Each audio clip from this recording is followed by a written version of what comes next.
नमस्कार, मैं हूं आपके साथ नेहा दुबे। एपीएन के लोकप्रिय कानूनी प्रोग्राम लीगल हेल्पलाइन में आप सभी का बहुत स्वागत है। इसमें हमारे कानूनी विशेषज्ञ रोजमर्रा की जिंदगी की समस्याओं से जुड़े कानूनी मसलों पर आपकी शंकाओं का समाधान करते हैं। आज हम आपको गिफ्ट डीड की जानकारी देंगे, साथ ही इस मसले से जुड़े आपकी समस्याओं का भी समाधान करेंगे। गिफ्ट डीड एक दस्तावेज होता है जो एक से दूसरे शख्स को बतौर गिफ्ट प्रॉपर्टी ट्रांसफर किया जाता है। ट्रांसफर ऑफ प्रॉपर्टी एक्ट के मुताबिक गिफ्ट के तहत आवासीय संपत्ति का ट्रांसफर एक दस्तावेज इंस्ट्रूमेंट के तहत होना चाहिए। ट्रांसफर ऑफ प्रॉपर्टी एक्ट के तहत घर गिफ्ट के तौर पर देने के लिए एक रजिस्टर्ड डॉक्यूमेंट तैयार कराना पड़ता है, जिस पर उस शख्स के दस्तखत होते हैं जो प्रॉपर्टी गिफ्ट में दे रहा है। इसके अलावा दस्तावेज को 2 गवाहों से भी अटेस्ट कराना पड़ता है। इसका मतलब होता है कि कोई शख्स ऐसे ही प्रॉपर्टी को गिफ्ट में देने का फैसला नहीं कर सकता है। इसके लिए उसे कानूनी प्रक्रिया पूरी करनी होगी, जैसा कि सेल डीड के माध्यम से और सेल डीड के मामले में भी होता है। अक्सर हम देखते हैं जब गिफ्ट डीड को सब रजिस्ट्रार दफ्तर में रजिस्टर कराना पड़ता है। जो लोग अपनी प्रॉपर्टी को बतौर गिफ्ट दे रहे हैं उन्हें ये बात पता होनी चाहिए कि जैसे ही गिफ्ट डीड रजिस्टर्ड होगी, मालिक का उस संपत्ति से स्वामित्व खत्म हो जाएगा। आयकर नियमों के मुताबिक 1 साल में किसी शख्स को जो गिफ्ट मिलते हैं उन पर पूरी तरह से छूट है, लेकिन एक साल में इन गिफ्ट्स की वैल्यू 50,000 रुपए से ज्यादा नहीं होनी चाहिए। ये तो थी खैर बुनियादी जानकारी। गिफ्ट डीड को और ज्यादा बेहतर तरीके से बताएंगे और इसको बुनियादी तौर पर क्या कुछ और कानून है इसके बारे में जानकारी देंगे। हमारे साथ कानूनी विशेषज्ञ जुड़ रहे हैं, अधिवक्ता ओमकार प्रसाद जी। बहुत स्वागत है सर आपका। जी हाँ, तो ओमकार प्रसाद जी आपको गिफ्ट डीड से जुड़ी हुई तमाम कानूनी पहलुओं के बारे में जानकारी देंगे। फोन लाइंस खुल चुकी है, अगर आपका भी कोई सवाल है तो आप पूछ सकते हैं। तो गिफ्ट डीड से जुड़े हुई कानूनी जानकारी अगर आपको चाहिए तो आप नंबर्स पर कॉल करिए। 0120-6127-937 पर कॉल करिए। दूसरा नंबर हमारा है 0120-6127-938। इन दोनों ही नंबर्स पर कॉल करके आप जानकारी ले सकते हैं, आप अपना सवाल पूछ सकते हैं। ओमकार जी लगातार हमारे साथ बने हुए हैं जो कि आपको आपके सवाल का जवाब देंगे। तो सबसे पहला सवाल मेरा ओमकार जी यही है आपसे कि क्या होती है ये गिफ्ट डीड, थोड़ा विस्तार से बताएं। नेहा जी, सबसे पहले मैं आपको बता दूं, गिफ्ट डीड एक ऐसा दस्तावेज है जिसके जरिए कोई व्यक्ति अपनी मर्जी से किसी दूसरे व्यक्ति को अपनी जल या अचल संपत्ति गिफ्ट देता है। और ऐसी संपत्ति में विरासत में मिली हुई कोई संपत्ति नहीं देनी चाहिए जिसपे आपका अपना अधिकार हो, अपना स्वामित्व हो। वही प्रॉपर्टी आप गिफ्ट में दे सकती हैं। सबसे पहली चीज ये है कि गिफ्ट में मैंने बताया कि मूवेबल और इमूवेबल प्रॉपर्टी दोनों ही आती है। अब मूवेबल प्रॉपर्टी क्या है, जैसे कैश हो गए, ज्वेलरी हो गए, इस तरीके की चीजें जो है वो मूवेबल प्रॉपर्टी है। और इमूवेबल प्रॉपर्टी वही है जो जड़ जमीन से जुड़ा हुआ हो। अब जड़ जमीन से जुड़ा हुआ उसमें पेड़ भी आते हैं, तो अगर पेड़ को काट करके आप बेच सकती हैं तो इसलिए वो मूवेबल प्रॉपर्टी के दायरे में आएगा, ना कि इमूवेबल प्रॉपर्टी के दायरे में आएगा। मूवेबल प्रॉपर्टी में वो चीजें हैं जो कोई आप मतलब वर्ड से ही है कि मूव कर सकती हैं जिसको एक दूसरे जगह से। और इमूवेबल प्रॉपर्टी वही है जैसे कि प्रॉपर्टी हो गई, जमीन हो गया, दुकान हो गया, मकान हो गया, या फिर इस तरीके की कोई भी चीज जो कि मतलब एक जगह से दूसरे जगह नहीं जा सकती है, ऐसी चीजें भी गिफ्ट की जा सकती है। जी सर, ये भी बताइए कि प्रॉपर्टी के लिए गिफ्ट डीड कैसे बनाएं, क्या उसका प्रोसीजर होता है, क्या तरीका होता है, कैसे ये बनाई जाती है? सबसे पहली चीज मैं नेहा जी आपको बता दूं कि गिफ्ट डीड में ये जो है प्रॉपर्टी का हस्तांतरण तुरंत ही हो जाता है। जैसे ही आप गिफ्ट कर रही हैं वो प्रॉपर्टी आप अपने पास से उसका स्वामित्व आप खो देती हैं और उस पर आपका अधिकार खत्म हो जाता है। अब ये ट्रांसफर ऑफ प्रॉपर्टी एक्ट के सेक्शन 122 में अगर आप कानूनी तौर पर देखें तो इसमें इसका गिफ्ट डीड का बारे में ब्यौरा है। अब उससे गिफ्ट डीड का संपत्ति का हस्तांतरण एक शख्स से दूसरे शख्स में एज इट इज, जैसे ही वो उस डॉक्यूमेंट पे साइन करता है वो दूसरे शख्स के पास चला जाता है। अब इसमें क्या क्या चीजें चाहिए वो मैं आपको बता देता हूँ। सबसे पहले कि इसमें दोनों तरह की प्रॉपर्टी हो सकती है, जो कि मैंने अभी पहले आपको बताया, मूवेबल प्रॉपर्टी और इमूवेबल प्रॉपर्टी दोनों ही। दूसरी चीज की गिफ्ट में बताई गई प्रॉपर्टी करते समय वो उस समय में मौजूद होनी चाहिए उस व्यक्ति के पास। ऐसा नहीं कि फ्यूचर में ऐसा कुछ होगा उसको आप गिफ्ट करेंगी। जिस वक्त में आप गिफ्ट कर रही हैं वो गिफ्ट की चीज और प्रॉपर्टी या जो भी इमोबल चीज है वो आपके पास, आपके पोजीशन में होना चाहिए। दूसरी चीज की गिफ्ट देने वाला व्यक्ति उसका वैध मालिक हो। अगर उसके पास उसके नाम से वो प्रॉपर्टी है या उस पे उसका स्वामित्व है तभी वो गिफ्ट दे सकता है। गिफ्ट बिल्कुल ही स्वैच्छिक और बिना किसी दबाव के होना चाहिए। आप मान लीजिए कि अगर किसी दबाव में करें तो गिफ्ट नहीं होगा, अपनी इच्छा से होगा। गिफ्ट में पैसा या लाभ कोई भी शामिल नहीं होता। आप उसके लिए कोई कंसिडरेशन नहीं है। आप जो गिफ्ट करती हैं स्वेच्छा से करती हैं बिना किसी कंसिडरेशन के। और गिफ्ट में दी गई प्रॉपर्टी गिफ्ट में के प्राप्तकर्ता द्वारा स्वीकार भी किया जाना चाहिए। आपने गिफ्ट दे दिया, अब अगले ने उसे स्वीकार नहीं किया तो वो गिफ्ट के तौर पे नहीं माना जाएगा। जैसे ही आप गिफ्ट करती हैं दूसरा व्यक्ति अगर उसे स्वीकार करता है तभी वो गिफ्ट के दायरे में आता है। ठीक है। सर ये बताइए कि क्या आप गिफ्ट डीड को चुनौती दे सकते हैं अगर आप देना चाहें तो? अब नेहा जी मैं इसको थोड़ा सा विस्तार से मैं बताना चाहता हूँ कि गिफ्ट देने वाले को डोनर कहते हैं, गिफ्ट देने जो रिसीव करता है उसको डोनी कहते हैं। डोनर और डोनी दोनों का विवरण उस गिफ्ट डीड में आता है। सबसे पहले से किस कारण से आप उसको गिफ्ट कर रहे हैं ये उसमें बताना पड़ेगा। प्रॉपर्टी के और उसके सारे जो ब्यौरे हैं उसमें लिखने पड़ेंगे और प्राप्तकर्ता द्वारा स्वीकार करना होगा, ये मैंने आपको बता दिया। अब इसके बाद उसमें जो प्रॉपर्टी के डॉक्यूमेंट होंगे उसमें मिनिमम 2 मतलब जो विटनेसेज हैं गवाह उसमें होने चाहिए और तभी वो वैलिड एक डॉक्यूमेंट होगा। अब इसके बाद आपका क्या सवाल था, आप फिर से रिपीट करेंगी? जी नहीं, मैं ये पूछ रही हूँ कि गिफ्ट डीड कौन दे सकता है? गिफ्ट डीड कौन दे सकता है ये भी सारा बता दीजिए।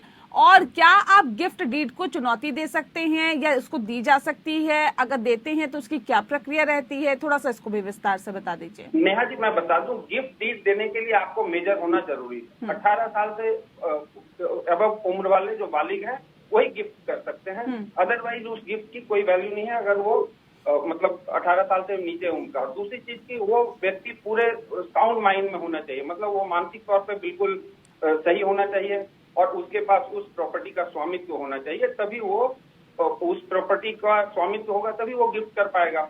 और दूसरी चीज की गिफ्ट जब आप डीड तैयार करती हैं तो उसमें दोनों तरफ से मतलब जो दे रहा उसका सारे प्रॉपर्टी का ब्यौरा और स्वेच्छा से दे रहा, जब उसके तरफ आपका मतलब मान लीजिए कि रुझान है उसके तरफ मतलब कुछ अपना तो है तभी आप उसको गिफ्ट दे रहे हैं। कोई गैर आदमी को गिफ्ट देने से वो फिर मतलब उसको कानूनी दायरे में कहीं ऐसा भी हो सकता है कि आपने किसी दूसरे को अजनबी को कर दिया, स्ट्रेंजर को कर दिया। तो उसमें बहुत बार ऐसी चीजें आई हैं कि भाई आप कुछ ना कुछ कंसिडरेशन लिया होगा तभी आप उसको करें, तो ये अपने ही लोगों को गिफ्ट किया जाता। जी सर ये भी बताइए कि गिफ्ट डीड पर क्या इनकम टैक्स लगता है? अगर लगता है तो कितना लगता है? उसकी क्या क्राइटेरिया रहता है? नेहा जी सबसे पहली चीज की इसके पहले मेरे ख्याल से मैं एक सवाल आपका था कि रजिस्ट्रेशन कराना जरूरी है कि नहीं। जी हाँ, रजिस्ट्रेशन अगर आप इमूवेबल प्रॉपर्टी का गिफ्ट कर रही हैं तो वो जरूरी है और अगर इमूवेबल प्रॉपर्टी का कर रही है तो उसमें कोई जरूरी नहीं है। और दूसरी चीज की अब आपका सवाल आया कि इनकम टैक्स लगता है या नहीं लगता। मैंने सबसे पहले चीज बताया कि डोनर जो गिफ्ट दे रहा है और डोनी जो रिसीव कर रहा है तो इनकम टैक्स उस पर 50,000 रुपए तक का अगर साल भर में कोई गिफ्ट है तो उस पर कोई टैक्स नहीं लगता, लेकिन 50,000 रुपए से ज्यादा का अगर रहेगा तो उस पर जरूर टैक्स लगेगा। अब दिक्कत यह है कि अगर मान लीजिए कि आपने 5 लाख रुपए किसी को गिफ्ट दिया, अब वो किस ब्रैकेट में आता है, जिस ब्रैकेट में उसकी इनकम टैक्स कटती होगी, कोई 5% वाले स्लैब में, कोई 10% वाले, कोई 15% वाले में, तो जिस स्लैब में वो आता है उसी स्लैब में फिर उसको टैक्स देना पड़ेगा। इसलिए कि वो उसके लिए इनकम जो डोनी वहां पे मतलब वहां पे है उसको उसके लिए वो इनकम है। और दूसरी चीज की इमूवेबल प्रॉपर्टी भी, अगर मान लीजिए कि आपने 2000 में कोई प्रॉपर्टी किसी को गिफ्ट की, अब जिसके पास आया वो आज 2023 हो गए, तो इस 23 सालों में उस प्रॉपर्टी की वैल्यू कुछ एस्केलेट की, उस एस्केलेटेड वैल्यू पे अगर वो चीज मतलब एक तरीके से उसके पास वो गेन है तो जो कैपिटल गेन के तरह जिस पे टैक्स लगती है उसी तरीके से उस पर भी टैक्स लगेगा, वो डोनी को देना पड़ेगा। जी ठीक है। क्या आप अपने गिफ्ट दी हुई प्रॉपर्टी को वापस भी ले सकते हैं? इसका भी कोई प्रोसीजर होता है? जैसे अगर हमने किसी को प्रॉपर्टी गिफ्ट डीड बनाकर गिफ्ट दे दी तो क्या ये भी कोई प्रोसीजर है कि उसको वापस ले? बिल्कुल बिल्कुल ले सकती है नेहा जी। सबसे पहली चीज कि किस अवस्था में आपने गिफ्ट किया। अगर आपके ऊपर कोई प्रेशर है, आप किसी दबाव में किसी को गिफ्ट कर रहे हैं, किसी थ्रेट में गिफ्ट कर रहे हैं, या फिर आप उस वक्त में कोई मतलब ऐसा व्यक्ति गिफ्ट दे दिया जो इंटॉक्सिकेटेड अवस्था में, जिसको पता ही नहीं कि भाई मैं क्या लिख रहा हूँ, तो ऐसे वक्त में वो जरूर सस्पेंड और रिवोकेशन की उसमें बात आती है और वो कर सकता है। जी बिल्कुल। अगर आप प्रॉपर्टी गिफ्ट में दे रही हैं और वापस फिर उसके बाद लेना चाहते हैं तो ले सकते हैं, इसका भी प्रावधान है। ओमकार जी, अगर आप प्रॉपर्टी गिफ्ट में दे रहे हैं तो क्या डीड रजिस्टर्ड कराना जरूरी है, जैसा कि आपने अभी बताया? बिल्कुल। थोड़ा सा एक बार फिर से डिटेल में थोड़ा बताइए सर इसको। नेहा जी, मैं सबसे पहले चीज आपको बता दूं कि गिफ्ट डीड जो है, डोनर और डोनी, मैंने बताया जो गिफ्ट कर रहा है उसको डोनर कहते हैं, जो ले रहा है उसको डोनी कहते हैं। अब सबसे पहली चीज ये है कि अगर हम डोनर हैं तो मैं उस कैपेसिटी में उसको गिफ्ट कर रहा हूँ, तो स्टैंप ड्यूटी जो है वो हर स्टेट का अलग अलग होता है, और ये स्टैंप ड्यूटी जो डोनर है उसी को देना होता है। सबसे पहली चीज यहाँ पे कि जिसके पास उसका स्वामित्व है, जो गिफ्ट करने की कैपेसिटी रखता है, वही स्टैंप ड्यूटी की भी भरपाई करेगा। सबसे पहली चीज इसमें क्या है कि उसके लिए गिफ्ट के रजिस्ट्रेशन के लिए बहुत सारी चीजों की जरूरत होती है, जैसे उसका आधार कार्ड, ड्राइविंग लाइसेंस या कुछ आईडी प्रूफ, गिफ्ट करने वाले व्यक्ति और प्राप्तकर्ता का पैन कार्ड, और फिर गिफ्ट करने वाले व्यक्ति का स्वामित्व साबित करने हेतु जो चीजें उसके पास है उसको देख करके अगर आप रजिस्ट्रार ऑफिस में जा रही हैं तो उसको आपको दिखाना पड़ेगा। प्लस 2 गवाह आपके उस बीच में होने चाहिए जो कि उसको देख करके वो विटनेस के तौर पे उस पर साइन करें और उसकी गवाही दे कि हाँ जी ये हमारे सामने हो रहा है और ये गिफ्ट इनको, ये जो डोनर है वो दे रहे हैं और डोनी एक्सेप्ट कर रहा है। उसकी एक्सेप्टेंस के बिना उस गिफ्ट डीड की कोई वैल्यू नहीं है। और दूसरी चीज की रजिस्ट्रार ऑफिस में जब आप जा रही हैं तो ये सारे दोनों डोनर और डोनी का जहां तक सवाल है कि वो डोनर अपना सारा चीज लेकर के गया, जो डॉक्यूमेंट्स उसके हैं, डोनी अपना लेकर के गया और अल्टीमेटली उसको सब रजिस्ट्रार ऑफिस में रजिस्टर करना पड़ता है। अब रजिस्ट्रेशन की बात आती है तो रजिस्ट्रेशन स्टेट टू स्टेट ये वेरी करता है। आप मान लीजिए कि हम दिल्ली या यूपी की बात करें तो यहाँ का रजिस्ट्रेशन एक्ट कुछ अलग है, महाराष्ट्र की बात करें तो वहाँ तो कुछ अलग है, तेलंगाना की बात करें तो वहाँ पे कुछ अलग है। अब मान लीजिए कि जैसे महाराष्ट्र में सिर्फ 200 रुपए में आप किसी भी वैल्यू का गिफ्ट डीड रजिस्टर करवा सकती हैं, जो कि यहाँ आपके यूपी में या दिल्ली में संभव नहीं है। तो हर एक जगह पे रजिस्ट्रेशन जो है वो हर स्टेट का अलग अलग है। अगर आप इसको थोड़ा डिटेल्स में आप सुनना चाहें तो मैं बता देता हूँ कि हरियाणा में ये करीबन 3 से 5% के बीच में वैरी करता है। दिल्ली में ये करीबन पुरुषों के बीच में 6% का है, महिला अगर गिफ्ट कर रही है तो उसको 4% देना पड़ता है। गुजरात में ये 4.5% के आसपास में है और कर्नाटका में अगर आप इसको देख रहे हैं तो ये उसके मूल्य के हिसाब से जो 1000 से 5000 रुपए तक का परिवार के बाहर में अगर आप कर रहे हैं तो उसमें 5.6% के आसपास का है। और अगर स्टैंप ड्यूटी तेलंगाना में आप भर रही हैं तो ये 5 से 5.5% तक का है। और दूसरी चीज की मध्य प्रदेश में अगर आप इसको कर रहे हैं तो ये 2.5 से 5% के आसपास में है। और महाराष्ट्र में जैसा मैंने बताया कि 200 रुपये पे कृषि भूमि, आवासीय प्रॉपर्टी या किसी भी सदस्य को आप परिवार में या परिवार के बाहर का, परिवार के सदस्यों को 3% में, अन्य रिश्तेदार को 5% तक में आपका रजिस्टर हो सकता है। जी ठीक है। अगर आप अपनी प्रॉपर्टी किसी दूसरे को गिफ्ट में दे रहे हैं तो स्टैंप ड्यूटी का भी आपने बता दिया कि आखिर आप किस तरह की स्टैंप ड्यूटी देंगे और आपको देनी पड़ सकती है, और इस विषय के बारे में और भी हम तफसील से आपसे जानेंगे। चूंकि संपत्ति के बदले में कोई पैसा नहीं लिया गया है तो क्या पार्टियों को वास्तव में स्टैंप शुल्क का भुगतान करना चाहिए? को बताया सबसे पहली चीज कि ये गिफ्ट जो है वो वही व्यक्ति दे सकता है जो सक्षम है, जिसके पास उस प्रॉपर्टी का स्वामित्व है। और दूसरी चीज की इसलिए इस पे जो गिफ्ट देने वाला व्यक्ति है वही इसका स्टैंप ड्यूटी भुगतान करेगा। ये कानूनन तौर तरीके से इसी चीज को लेकर के चला जा रहा है। सबसे पहली चीज की अगर हम सक्षम हैं तभी हम गिफ्ट दे पा रहे हैं, तो स्टैंप ड्यूटी कौन भरेगा? आप स्टैंप ड्यूटी देने के लायक है तभी आप देना है। दूसरी चीज यह है कि गिफ्ट हम किसी माइनर को भी दे सकते हैं। यहाँ तक कि कानून में प्रावधान है कि अगर कोई बच्चा अपने माँ के उम्र में है और उसका मतलब वो पैदा भी नहीं लिया, आप उसको भी गिफ्ट कर सकती है, लेकिन वो थ्रू कस्टोडियन या जो उसकी मदर है या लीगल गार्जियन है उसके थ्रू जो मतलब वो गिफ्ट आप दे रही हैं उसको देंगी, तो वो कहाँ से स्टैंप ड्यूटी भरेगा?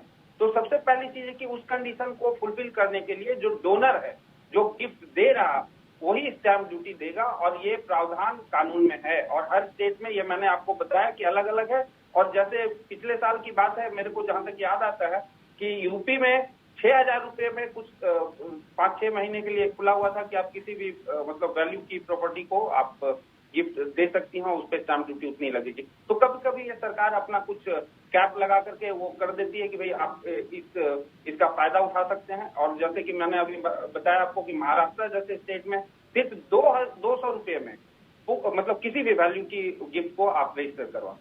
जी सर, ये भी बताइए कि गिफ्ट क्योंकि तुरंत लागू हो जाता है, मालिक का उस संपत्ति से स्वामित्व खत्म हो जाएगा, इसके बारे में भी थोड़ी जानकारी दीजिए। मैंने बताया नेहा जी कि जैसे ही आप स्वेच्छा से, ये स्वेच्छा यूनिलैटरल है। सबसे पहली चीज की गिफ्ट जो है वो आप अपनी इच्छा से दे रही हैं, किसी के दबाव में नहीं दे रही हैं। आपने जैसे ही उस पे अपने हस्ताक्षर किए, आप उस प्रॉपर्टी से उसका स्वामित्व आपका खत्म हो जाता है। इससे कि देन एंड देयर वो प्रॉपर्टी मतलब फिजिकल फॉर्म में या जिस फॉर्म में भी है वो ट्रांसफर हो जाती है, डॉक्यूमेंट का ट्रांसफर हो जाता है, बाकी सारी प्रॉपर्टी का भी स्वामित्व उसी वक्त में वो दूसरे पार्टी जो डोनी है उसके पास चला जाता है। अभी मैंने आपको 1 मिनट पहले बताया कि अगर डोनी कोई माइनर है तो उस कंडीशन में उसका कस्टोडियन या जो लीगल गार्जियन है वो उसका स्वामित्व रखता है जब तक कि वो 18 साल का नहीं हो जाता है। जैसे ही वो बच्चा 18 साल का हो जाएगा, वो जो गिफ्ट उसके नाम पे आई है उसके नाम पे ट्रांसफर हो जाएगी। जी, लेकिन सबसे सर ये बताइए कि भारतीय कानूनों के तहत गैर रिश्तेदार के बीच गिफ्ट को कानूनी नहीं माना जाता, इसके बारे में थोड़ा डिटेल दीजिए। नेहा जी, सबसे पहली चीज ये है कि गिफ्ट आप किसको देंगे? जिसके साथ में आपके या तो पारिवारिक संबंध है या जिसको आप अच्छे से जानती हैं। अगर आप गैर पारिवारिक रिश्तों में गिफ्ट कर रही हैं तो कानून के तहत सबसे पहली चीज हर एक आदमी को लगेगा कि आपने कुछ ना कुछ उसके एवज में कोई कंसिडरेशन दिया होगा। तो कंसिडरेशन वर्ड जहाँ पे आ गया, या तो वो कैश में हो या काइन में, किसी भी कंडीशन में वो गिफ्ट नहीं हो सकता। वो फिर सेल डीड के दायरे में आएगा, वो सेल हो जाएगी। किसी चीज के एवज में अगर आप कोई कंसिडरेशन रख रहे हो, that is not a gift, that will amount to a sale consideration. तो उस कंडीशन में वो गिफ्ट डीड और सेल डीड में ये सबसे बड़ी अंतर ये है कि गिफ्ट डीड में आपको उसका जो भार है, एक तरीके से आप कहिए तो यूनिलैटरल, एक तरफा है, जबकि सेल डीड में 2 बाइलैटरल है, वो दोनों तरफ से उसका एक आदमी उसका पैसे अदा कर रहा है, तब आप प्रॉपर्टी को ट्रांसफर। ठीक है सर, ये बताइए कि किस तरह की प्रॉपर्टी को गिफ्ट में दिया जा सकता है? नेहा जी, मैंने अब सबसे शुरुआत में ही बताया कि मूवेबल प्रॉपर्टी, इमूवेबल प्रॉपर्टी। अब दूसरी चीज इसमें एक और चीज मैं आपको ऐड कर देता हूँ, टेंजिबल प्रॉपर्टी और अनटेंजिबल प्रॉपर्टी। मतलब कि जिसको आप छू करके देख सकती हैं वो टेंजिबल है, जो नहीं छू करके देखा जा सकता है, जैसे कि सॉफ्टवेयर हो गए, जैसे कि ट्रेडमार्क हो गया, जैसे कि कॉपीराइट के कुछ डॉक्यूमेंट्स हो गए, या कुछ उस तरीके के चीज जिसको आप देख नहीं सकती हैं, बट वो पेटेंट हो गए। तो इस तरीके की चीजों को भी लोग गिफ्ट में ट्रांसफर कर सकते हैं और वो ट्रांसफरेबल है कानूनी दायरे में। तो movable property, immovable property, tangible और अनटेंजेबल दोनों भी है। ये सारे चीजें मतलब प्रॉपर्टी जो मूवेबल है, इमूवेबल है, टेंजेबल, अनटेंजेबल जो भी है, ये चारों चीजें आप मतलब उसमें गिफ्ट कर सकती हैं। जी, दर्शकों से भी हम कहना चाहेंगे कि अगर उनका भी कोई सवाल है तो वो हमें कॉल कर सकते हैं, अपना सवाल ले सकते हैं। कैसे प्रॉपर्टी को गिफ्ट करें, इसके बारे में आज हम बात कर रहे हैं। गिफ्ट डीड से जुड़ी हुई तमाम कानूनी पहलुओं के बारे में बारीकी से ओमकार प्रसाद जी बता रहे हैं, और टीवी स्क्रीन पर लगातार हम नंबर भी फ्लैश कर रहे हैं, विषय भी फ्लैश कर रहे थे, और एक बार फिर से आपको नंबर और विषय भी दिखाएंगे कि आखिर आप किस नंबर पर कॉल कर सकते हैं। और अगर कोई भी कानूनी जानकारी आपको चाहिए इस विषय से जुड़ी हुई तो कॉल करके बेझिझक पूछिए ओमकार जी से, ओमकार जी जवाब देंगे।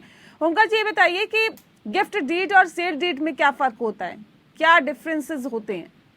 नेहा जी, सबसे पहली चीज मैंने बताया कि गिफ्ट डीड कौन कर सकता है। सबसे पहली चीज, जिसके पास वो प्रॉपर्टी है और वो अपनी स्वेच्छा से और जिसका उस पर स्वामित्व है, वही गिफ्ट डीड कर सकता है।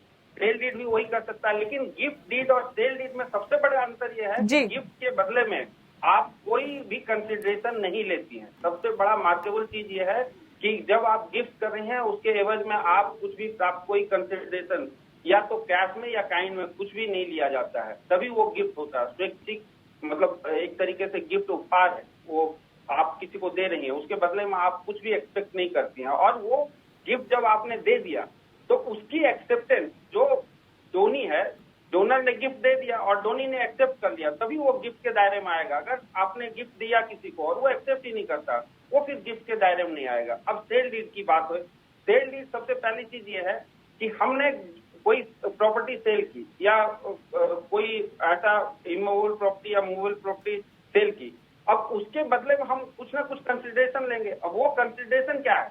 वो कैश में हो सकता है, हम कोई प्रॉपर्टी बेच रहे हैं तो उसके बदले में हम कोई पैसे ले रहे हैं। अब हम कोई मान लीजिए ज्वेलरी दे रहे हैं तो उसके बदले में हम कुछ उनसे ले रहे हैं। तो ये दोनों चीजें एक तरफा नहीं है, ये बाइलैटरल। सबसे पहली चीज, गिफ्ट डीड यूनिलैटरल है और सेल डीड बाइलैटरल है। तो बाइलैटरल में क्या है कि आप उसके एवज में कुछ ना कुछ कंसिडरेशन कहीं ना कहीं मतलब उसमें छुपा हुआ है कि आप बिना किसी कंसिडरेशन के सेल डीड हो ही नहीं सकता, जबकि गिफ्ट डीड बिना कंसिडरेशन के होता है और वो यूनिलैटरल होता है। ये सबसे बड़ा अंतर है। जी, चलिए, बहुत शुक्रिया आपका ओमकार जी। आपने बहुत विस्तार से गिफ्ट डीड के बारे में कानूनी बारीकियों को बताया, कानूनी जानकारी दी, इसके लिए आपका बहुत बहुत शुक्रिया हमारे साथ इस खास कार्यक्रम के माध्यम से जुड़ने के लिए। लीगल हेल्पलाइन में फिलहाल के लिए इतना ही। नमस्कार।